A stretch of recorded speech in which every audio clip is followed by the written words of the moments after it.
হরে কৃষ্ণ, রাধে রাধে বন্ধুরা। গিরিধারী গোপাল সোনা চ্যানেলে তোমাদের সবাইকে সুস্বাগতম। তোমরা সবাই কেমন আছো? আশা করি তোমরা সবাই ভালো আছো গোপাল সোনার কৃপায়। আর তোমাদের গোপাল সোনাও অনেক অনেক ভালো আছে। আমি বাবার বাড়িতে আসবো বলেছিলাম গ্রাম পূজার জন্য। আমাদের ওখানে তো পুজো শেষ হয়ে গেছে, এখন বাবাদের এখানে পুজো আরম্ভ হয়ে গেছে। তাই মায়ের সাথে এসেছিলাম। মা এখানে তোমার ক্ষীরভোগ মানে পায়েস রান্না করে ভগবান এখানে নাগ ঠাকুরকে অর্পণ করা হবে। তাই এখানে যে সেই ক্ষীরভোগ ফোটানো হবে, মা এসছে জ্বালানি, তারপর চাল, প্রয়োজনীয় সমস্ত জিনিস নিয়ে এসেছিলো। মা বলছিল সাথে করে যেতে, তাই আমি, আমার দিদি, আমার ছেলে আর আমার পুত্রা এইরকম করে 4-5 জন করে একসাথে এসেছি। মা ওখানে আছে, ওই পাশে গিয়ে দেখে আসি মন্দিরটা কিভাবে সাজিয়েছে এবং ঠাকুরকে একটু দর্শনও করে আসি। এই ভেবে রাস্তার এই পাশে চলে এসেছি। আর কি ওই যে পায়েস রান্নাটা রাস্তার ওই পাশে উনুন করে দেওয়া হয়েছে অনেকগুলো, অনেকজনই যেহেতু দেবে তাই প্রত্যেকের একটা করে উনুন ওই রকম করে করে ওই পাশে আর এখানে দেখছি মন্দিরটা খুব সুন্দর করেই সাজিয়েছে। সেদিন আর ভিডিও করা হয়নি। তারপরের দিন সকালবেলা, এখন বাজে এই 9:30-10টার মতো, এখন বসেছিলাম আমি সবজি কাটাকুটির জন্য। আর ক্যামেরা ধরার মতো কেউ ছিল না, মোবাইলটা একটু ধরে দেবে তাও কেউ করে দেবে না। আমি আমার দাদার ছেলেকে বললাম যে তুই একটু ক্যামেরা করে দে তো, পারবি তো করতে? বলছে হ্যাঁ আমি করে দেবো। তারপর এই মোবাইলটা এদিক ওদিক নাড়ানাড়ি করছে আর আমাকে বলছে একটু নিচে তাকাও, একটু ক্যামেরার দিকে তাকাও। আমি ক্যামেরার দিকে তাকালে সবজি কাটবো কি করে? তাহলে তো আমার হাত কেটে যাবে। বলছে না না, তুমি একটু ক্যামেরার দিকে তাকাও আর একটু এইদিকেই তাকাও। আর বলছে ভালো করে তাকাও। তারপরে এইরকম করে তাকাচ্ছিলাম আর বলছিলাম এবার ঠিক আছে তো? ও বলছে যে হ্যাঁ। এইরকম করে দুষ্টু মিষ্টি ইয়ার্কি করতে করতেই সবজিটা কাটাকুটি করেছি। রান্না জেঠিমাই করবে, আমি করব না। তারপরে সবজি কাটাকুটি করার পরে ছেলেকে স্নান করানোর জন্য চলে এসেছিলাম। আর যেহেতু মামার বাড়িতে এইরকম ট্যাপ চারধারে লাগানো আছে, তাই ছেলে এইখানে স্নান করতেও বড্ড আনন্দ পায়। সবথেকে বড় কথা, সে জল ঘাঁটতে বেশি পছন্দ করে। আর এটা খাওয়া দাওয়ার পরে 2:30টা মতো বাজে। তখন ভাবলাম একটু ভিডিওটা স্টার্ট করি। গিয়ে যাবো ভাবছিলাম ওইখানে বাগানের দিকে, কি আছে না আছে একটু দেখার জন্য। আর মাথায় কপালে যেহেতু টিপ ছিল না, আর টিপ না থাকলে মুখটা কেমন একটা লাগে, তাই আগে একটা টিপ পরে নিচ্ছি। তারপরে যাব ওই বাগানের দিকে, দেখবো বাবার বাড়িতে বাগানে এইবারে এখন কি কি সবজি আছে আর না আছে।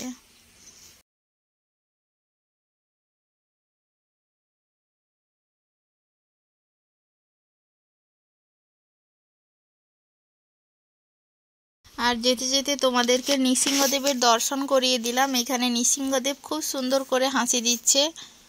তার সাথে তোমাদেরকে দেখাবো জেঠিমার ঘরে গোমাতার দর্শন করাবো, যে গোমাতাকে খুব সুন্দরই দেখতে। সবথেকে বড় কথা, ভিডিওটা অনেকদিন পরেই ছাড়ছি। তার আগে একটা ভিডিও, এখন তো বাড়ি চলে এসেছি, বাড়ি এসেই তোমাদের সাথে ভয়েস দিচ্ছি। ভিডিওর ক্লিপটা তোলা ছিল, ভিডিওটা এডিট আর করা হয়নি, সেই জন্য আর ভিডিওটা শেয়ার করা হয়নি। এই যে বাগানের দিকে চলে এসেছি, একটু বাগান ঘুরে দেখব।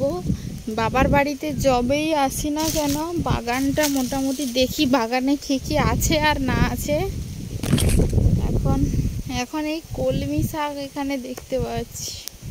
কলমি শাকগুলো ভালো হয়েছে। ভেন্ডি গাছগুলো খুব ছোট ছোট, তাও ঘাস পরিষ্কার করা হয়নি, প্রচুর ঘাস হয়েছে। এদিকে খসলা শাকগুলো ছিল, কেটেছে, এই বাজারে গেল। আরও কিছুটা আছে। এই জায়গাটা অনেকটা জায়গা এই শাকটা হয়েছে, বিক্রিও হয়ে গেছে। বেগুন গাছে আর তেমন বেগুন নেই, অনেকটা জায়গা জুড়ে বেগুন গাছ আছে। হ্যাঁ, বেগুন আর হয় না তেমন। আগের বারে দেখছিলাম পুঁই গাছগুলো ছোট ছোট হয়েছিল, আর এইবারে যখন দেখি পুঁই গাছগুলো কত বড় বড় পুঁই শাক। ও মা, পুঁই গাছগুলো অনেক বড় বড় হয়েছে, অনেকবার কেটে খাওয়াও হয়ে গেছে। দারুণ। কিন্তু এইখানে বিট গাছগুলোও বিট হয়েছে, কত সুন্দর বড় বড় বিট হয়েছে। লঙ্কা গাছগুলো তো শুকিয়েই গেছে, চৈত্র বৈশাখ মাস আসছে আর বেগুন লঙ্কা গাছ থাকে, মরে যাওয়ার মতোই অবস্থা। এই যে ফিশারি পাড়টা খুব সুন্দর হয়ে গেছে, এখন ফিশারিতে হচ্ছে মাছ পড়ে গেছে, ভেনামি চাষ হয় আমার বাবাদের এদিকে, সবাই করে না, বেশিরভাগ মানুষই করে আমাদের এইদিকে ভেনামি চাষটা। জালগুলো কেন দিয়েছে বলো তো? মনে হয় সে যে পাখি যাতে না পুকুর ফিশারিতে পড়ে মাছ যাতে না খায় এই জন্যই দেওয়া হয়েছে, না কি জন্য কে জানে।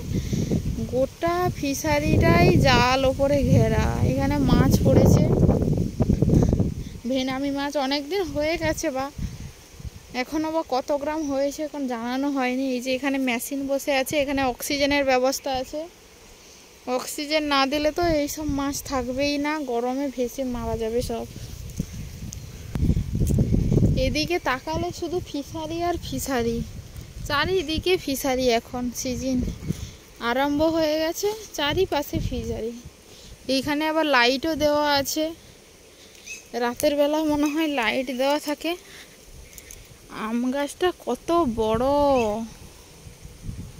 আমও হয়েছে অনেক, কিন্তু এই ছোট ছোট আমগুলো ছোটবেলায় কত পেড়ে খেতাম, টিউশনে যাওয়ার সময় গাছের তলা থেকে আম গুড়িয়ে গুড়িয়ে নিয়ে যেতাম, দিয়ে কেটে নুন লঙ্কা দিয়ে মাখিয়ে খেতাম, সে যে আনন্দ, সেইগুলো আর চলে গেছে, আর জীবনে কোনোদিনও ফিরে আসবে না। জীবনের কিছু কিছু মুহূর্ত আর কখনোই ফিরে আসবে না, জীবন থেকে চলে গেছে সেই ছোটোবেলাটা, সেই ছোটোবেলা কিন্তু আর কখনো ফিরে আসবে না।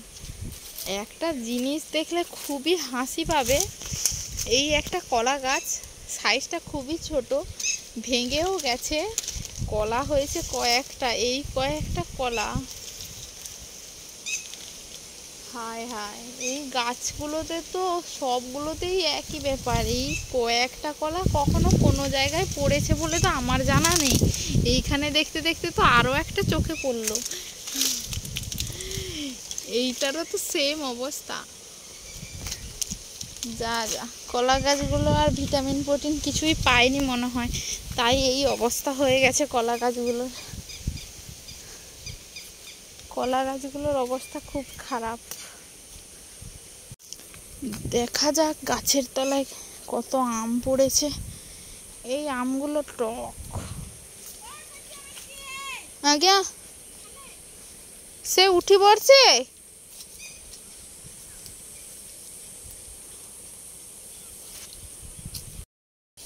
আয় বাবু আয়, কই রে, আমি চলে গেলাম, আয় বাবু, আমি চলে গেলাম, তুই থাক, আমি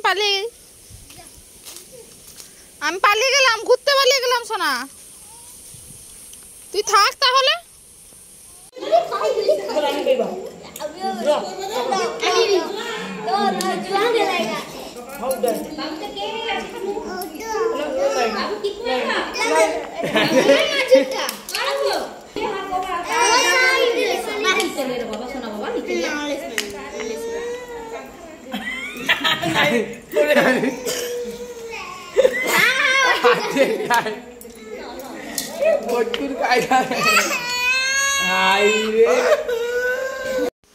ভাবছো হয়তো এইটা কি করছে, এইটা হচ্ছে জেঠু রাতের বেলা ম্যাজিক দেখাচ্ছিল সবাইকে, তাই এতই চেঁচামেচি, সবাই বাড়ির সবাই ছোটরা মিলে গোল হয়ে বসেছিলাম, আর এই তিনটে গোল গোল চাকার ভিতরে একটাতে কালারিং পেপার মারানো আছে, কিন্তু জেঠু ম্যাজিক দেখাচ্ছিল, সবার সামনেই নাড়াচাড়া করছিল, কিন্তু সবাইকে বলতে হবে যে এই সেই কালারিং পেপার কোন গুটিতে লাগানো আছে, সবাই কিন্তু যতবার যেটাই দেখাচ্ছি সবগুলোই আসলে ভুল হয়ে যাচ্ছে, এই ম্যাজিক কোনো মতেই ধরা যাচ্ছে না।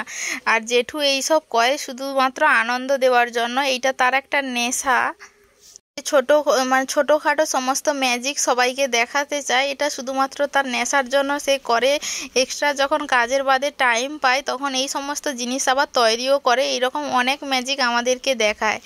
তারপরের দিন এইটা হচ্ছে সকালবেলা আমার ছেলে এবং আমার ছোটদির ছেলে দুজন হচ্ছে বল নিয়ে কাড়াকাড়ি করছে। মারামারি লেগে গেছে রে, মারামারি লেগে গেছে রে, মা ছেড়ে দে ভাইকে, একটা দে ভাই, তুই ছাড় ভাইকে একটা দাও, ভাইকে একটা দাও, ভাইকে একটা দাও। হ্যাঁ মারছে, দেখ ভাই কিরকম মারছে, দেখেছিস তোকে? তুমি ভাইকে একটা বল দেবে না? তুমি কি দুটো বল নিতে পারবে? হ্যাঁ তুমি দুটো বল নিতে পারবে না।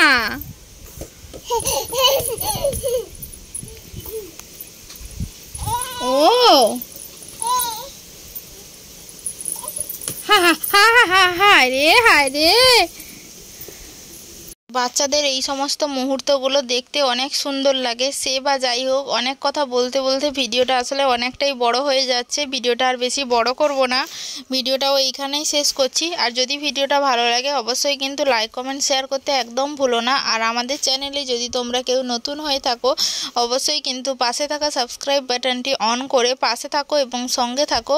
দেখা হচ্ছে কিন্তু পরের ভিডিওতে। হরে কৃষ্ণ, রাধে রাধে, হরি বল।